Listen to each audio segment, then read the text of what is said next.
Assalamualaikum, perkenalkan, aku Ella ya. Ini adalah video kedua aku. Nah, di video ini aku akan berbagi tips bagaimana caranya berjualan online di Instagram. Nah, aku udah punya online shop kan. Alhamdulillah sudah berjalan 1 tahun lebih 3 bulan kalau nggak salah. Iya, aku mulainya itu akhir 2018 dan sekarang online shop aku punya 10.000 lebih followers. Nah, itu kan buat orang biasa agak susah ya. Maksudnya kan aku juga bukan selebgram, aku bukan artis, tapi alhamdulillah aku bisa mengumpulkan banyak followers dalam waktu yang nggak lama-lama banget gitu ya. Ini adalah salah satu hijab yang aku jual di Hippopotah. Nih, bisa lihat nggak ya, Hippopotah. Nah, uh, waktu itu aku nggak langsung ini ya buka online shop di Instagram, nggak langsung buka online shop di Instagram. Jadi aku riset dulu, cari-cari dulu gimana sih online shop yang berkembang. Apalagi aku tuh jualnya fashion kan cepet ya, maksudnya ada produk baru yang modelnya seperti ini dan pasar suka, maksudnya setiap konsumen suka. Nah, kita otomatis mau nggak mau juga harus inovasi seperti itu kan. Kalau bisa kita yang menciptakan. Jadi langsung aja, yang pertama yaitu brand. Untuk membangun suatu kepercayaan, kalian harus punya brand. Terserah brand apa, dan usahakan kalau kalian mau jualan di Instagram, brand itu harus sama dengan username kalian. Jadi yang pertama kalian cari adalah username brand kalian. Gimana ya? Ini loh maksudnya. Aku waktu itu kan kepengen buka online shop, namanya tuh Hippopotah, tapi hipponya itu double P yang depan. Nah, aku kan cari dulu nih username di Instagram yang namanya Hippopotah gitu ya, double P dan double T yang di belakangnya. Ternyata udah ada, kalau nggak salah itu udah ada username-nya. Jadi aku cari lagi nih, hipponya itu P-nya mau nggak mau aku turunin lagi jadi Hippopotah. Terus aku lihat ada nggak akun yang namanya Hippopotah gitu, yang username-nya namanya Hippopotah di Instagram, P-nya itu 1. Nah, akhirnya di situ aku lihat oh nggak ada, ya udah aku langsung buat itu Instagram. Terus username-nya kan udah sama nih, ya udah agak lega gitu ya. Ya udah, setelah itu aku mikirin yang kedua ya, tips yang kedua ini berarti. Tips yang kedua, aku mikirin kontennya. Oh, ke brand dulu. Tips yang pertama kan brand ya. Nah, itu kalian harus tahu misalnya kalian tuh sukanya apa. Kalau misalnya aku kan suka abu-abu, Hippopotah itu warna abu-abu karena aku dulu waktu SMA, aku dulu SMK-nya farmasi. Nah, itu tuh nggak punya seragam putih abu-abu. Bayangin anak SMA nggak punya seragam putih abu-abu. Jadi aku nggak pernah ngalamin yang namanya pakai seragam putih abu-abu. Nah, dari situ aku nggak tahu kenapa aku suka ini warna abu-abu. Dan lihat kan, Hippopotah itu abu-abunya nggak kayak gini, tapi abu-abu SMA gitu kan.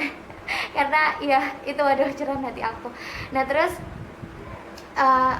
misalnya ya kayak aku sukanya abu-abu, kalian sukanya hijau, ya udah hijau aja gitu. Terus kalian harus tahu misalnya nama all shop kalian siapa ya, aku ya Ella Hijab gitu misalnya. Nah, Ella Hijab itu mau kalian kasih model bentukan kayak apa, maksudnya yang mudah diingat dan oh ya ini tuh lambangnya Ella Hijab gitu. Terus ini tuh lambangnya Hippopotah gitu kan. Kalau Hippopotah itu ada Hello Kitty gitu ya, kayak Hello Kitty tapi bukan Hello Kitty, kayak kucing gitu ya kan.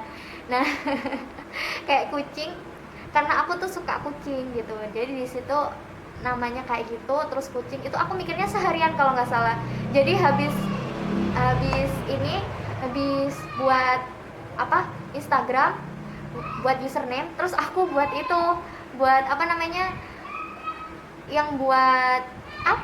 profil picture, kalau di Facebook profil picture, pokoknya yang buat itulah display yang pertama kali lah itu. Nah, itu aku pakai kayak gitu, aku mikir itu. Setelah itu apalagi ya, nah karena aku tadi kan udah mikirin abu-abu ya, aku suka abu-abu lah, otomatis yang ada di konten kalian itu harus abu-abu semua.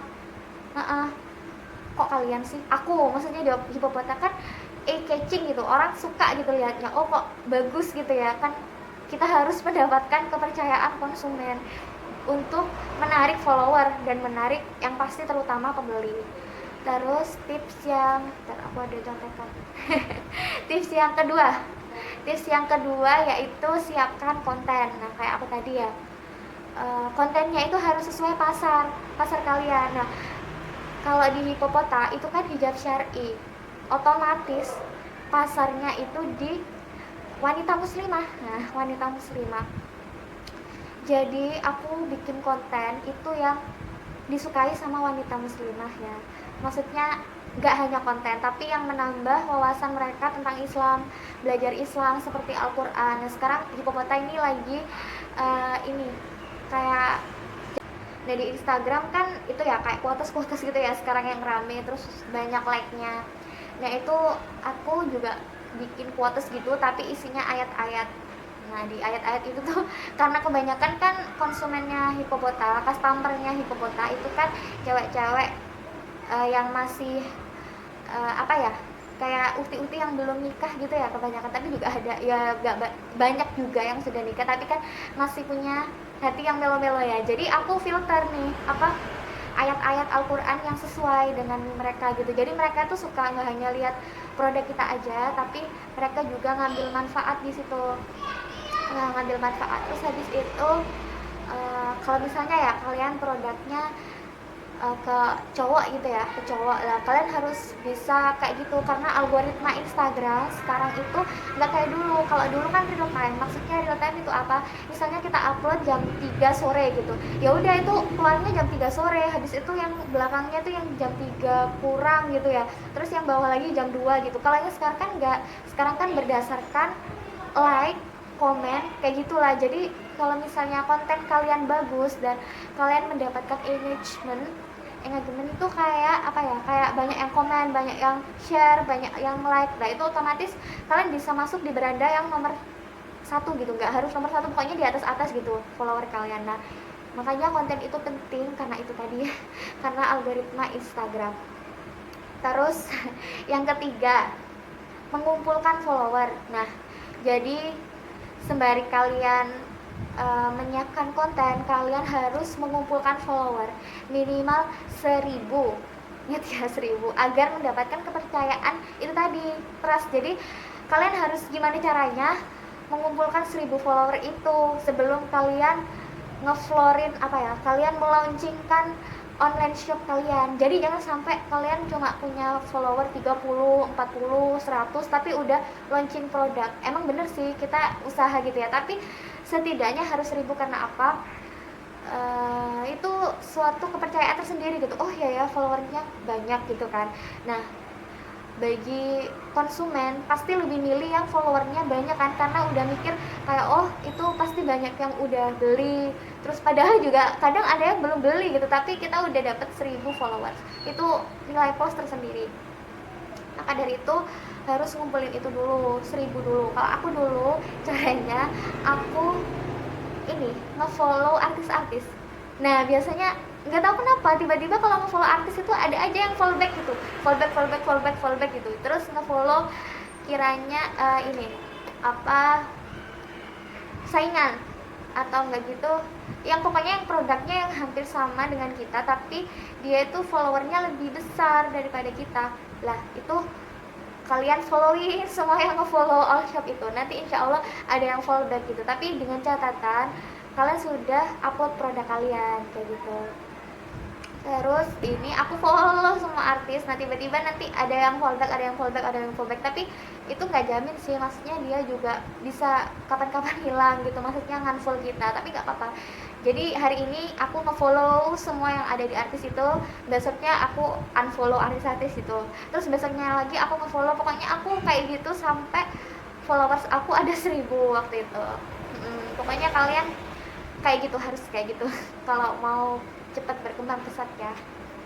Terus tips yang ketiga itu mengumpulkan testimoni. Nah testimoni ini kalau kalian nanya loh gimana cara ngumpulin testimoninya padahal kan belum ada yang beli kayak gitu, nah kalian harus jualin produk kalian ke teman-teman dulu, ke keluarga, terus ke tetangga. Nah dari situ kalau yang dia belinya langsung, nggak lewat online gitu ya kan ada temen yang lagi jauh gitu ya kan, pasti dia transfer dulu ke kita lah.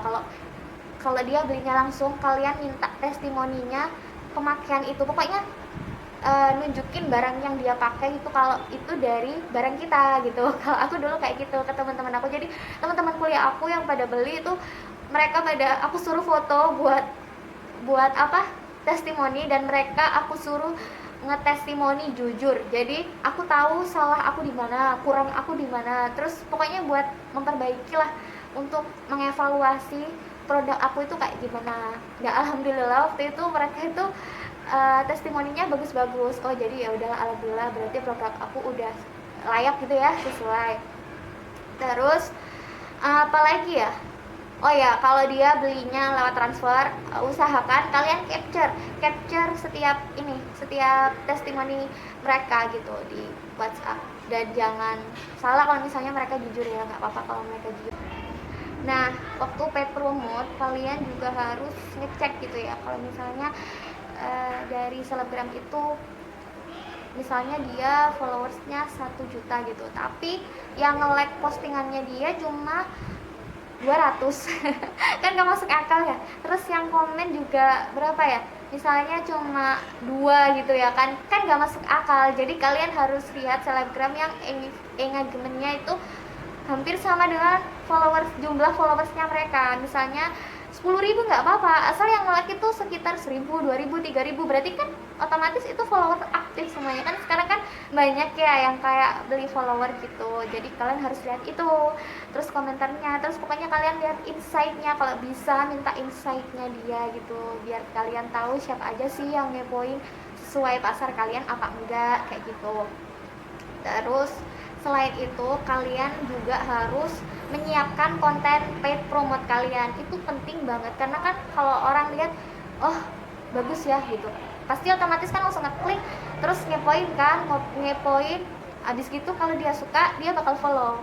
Nah kalau di Hippopotha itu kan bahannya bagus, terus ini kelebihannya ya, insya Allah bahannya itu bagus, sama harganya yang lebih terjangkau dari all shop lain gitu, yang sejenis gitu, lebih terjangkau insya Allah. Nah dari situ aku bikin foto yang eye-catching gitu kan. Lagi-lagi kan aku ini kan Hippopotha kan pasarnya di ciwi-ciwi gitu ya, jadi aku lebih ke editnya tuh yang imut-imut gitu sama nunjukin kalau oh ini lo murah gitu, padahal modelnya bagus, kainnya bagus, tapi harganya murah lah, kayak gitu. Kalau misalnya kalian jual apa gitu ya, misalnya kalian jual apa yang lain, kalian tonjolin aja kelebihannya apa. Misalnya kalian jual skincare, oh kelebihannya ampuh, otomatis kalau skincare kalian harus nyantumin testimoni, karena skincare kan. Misalnya skincare itu tadi mencerahkan, nah kalian harus ngumpulin testimoni, terus kalian buat paid promote-nya, dan harganya juga nggak apa-apa. Tapi kalau nggak harga juga, misalnya kayak agak mahal gitu ya, ya kalian ngasihnya ini gambar skincare-nya sama testimoninya gini gitu. Jadi orang yang kiranya kalian sendiri loh, kalau misalnya kalian lihat iklan terus oh bagus ya gitu, kalian klik gitu. Kalau iklannya cuma apa sih ini gitu, jadi kalian insya Allah udah tahu. Nah itu tadi tips dari aku buat yang mau memulai bisnis online di Instagram. Yang pertama yaitu kalian harus review lagi ya. Yang pertama yaitu brand, kalian harus tahu brand kalian. Terus yang kedua itu konten, kalian harus mempersiapkan benar-benar konten kalian. Terus yang ketiga itu mengumpulkan follower. Jadi jangan langsung di paid promo di florin kemana-mana sebelum follower kalian itu 1.000. Terus yang keempat itu mengumpulkan testimoni baik offline, waktu kalian jualan offline sama online, pokoknya testimoni semuanya, yang terutama yang bagus ya, jangan yang jelek nanti kalian masukin. Nah yang bagus aja. Terus yang kelima melakukan paid promote. Sekian, semoga bermanfaat tips dari aku Elizia. Jangan lupa like, komen, dan subscribe. Jangan lupa ketemu lagi di video selanjutnya. Misalnya kalian pengen ngomongin apa juga kalian bisa komen, terus kalian juga bisa DM Instagram pribadi aku di @. Nah, kalau kalian mau tanya-tanya apa atau kalian mau pengen aku bahas apa, kalian bisa DM di Instagram pribadi aku @elesias. Nah, begitu ya. Terima kasih banget udah menonton aku. Maaf juga kalau banyak kesalahan dan masih grogi atau gimana. Pokoknya maaf kalau ada beberapa kata-kata aku yang nggak enak gitu ya. Aku nggak bermaksud itu. Nah, semua kesalahan itu berasal dari aku, dan kalau ada kesempurnaan itu asalnya dari Allah Subhanahu wa taala. Terima kasih, semoga bermanfaat. Wassalamualaikum warahmatullahi wabarakatuh.